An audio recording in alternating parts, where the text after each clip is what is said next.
Which bit do you move first? You move the handle, the head, or do you move it all at once? See if you can spot it.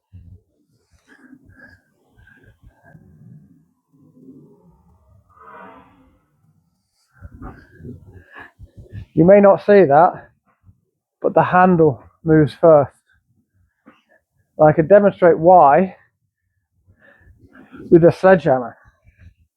So this is a mighty heavy sledgehammer, so I can't swing it far.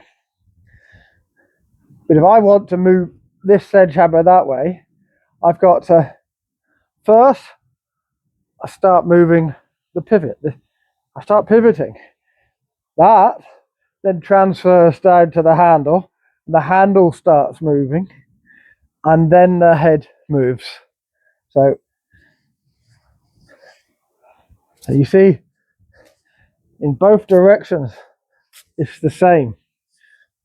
You have to move the pivot, the hips first, and then that pulls the club.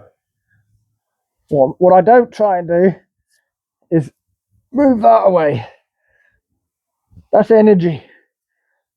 That is an easy way. So if you watch the long drivers, I always go to the long drivers because they're the extreme. If you watch the extreme and then bring that technique back to normal golf, you'll have a pretty good technique. And you'll see them doing all this sort of stuff. But they're loading themselves to be able to pull that back fast.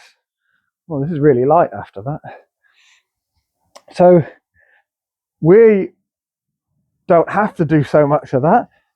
Keep your flex, start the swing, that the pivot starts it, and that pulls the hands and that pulls the club. Incidentally, if you get yourself a sledgehammer like that and have a few swings, this is featherweight light afterwards.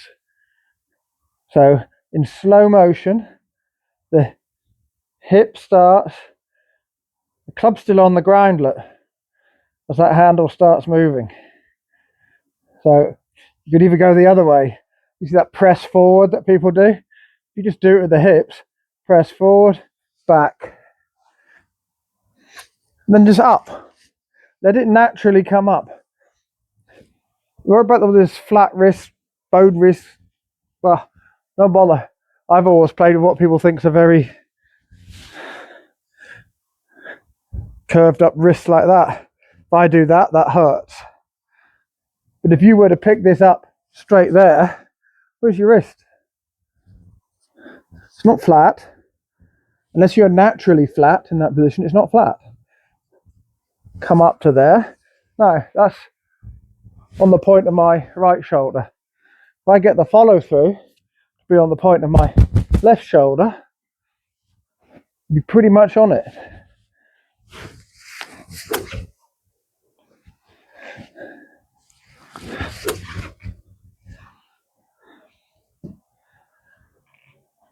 Have a go at that one. That's really easy.